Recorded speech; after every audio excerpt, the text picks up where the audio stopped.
Kinaaliwan ng fans at casual ang TikTok video na pinost ni Bini Maloy Recalde kung saan ginamit niya ang audio na may title na Dahan-Dahan Lang.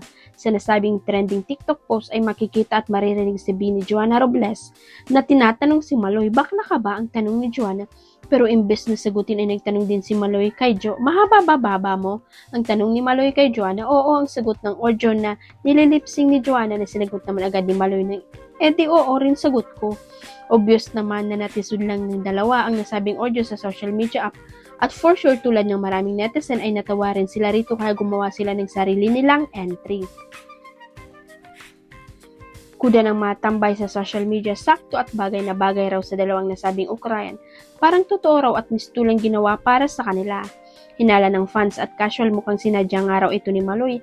Parang may ibig daw sabihin ng isa sa miyembro ng Nations Girl Group na matagal na ring pinagdududahan ang sexuality. Confirm pa nga ang caption na ginamit ni Maloy sa nasabing TikTok post niya. Kilig-kiligan naman ang Joloy fans na parang bet na bet nilang maging bakla o tibo talaga ang P-pop queen na tinutukso nila sa leader ng Bini.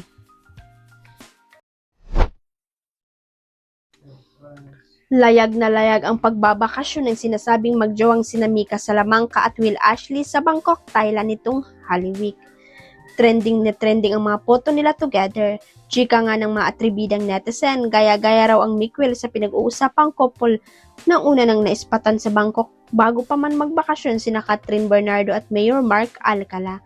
Pero to the rescue ang fans ni Mika at Will dahil buti pa nga raw ang best nilang real life team na walang patago-tago sa Thailand.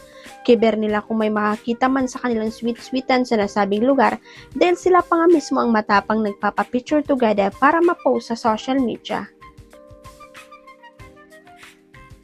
Kitang-kita nga ang festlock ng dalawa at wala raw patago-tago pa at hindi raw tulad ng ibang magjowa na braso lang ng guy ang makikita sa picture. Ganun, tila pa sa rin ito sa flex ni Catherine na video na braso lang daw ni Mark ang nasite at walang muka. Anyway, at least tulad ang Mikwil ay may resibo pa rin namang kumalat sa social media na makikitang magkasama talaga sa Bangkok. Huwag kalimutan ang subscribe button at i-ring ang notification bell para sa latest chika updates.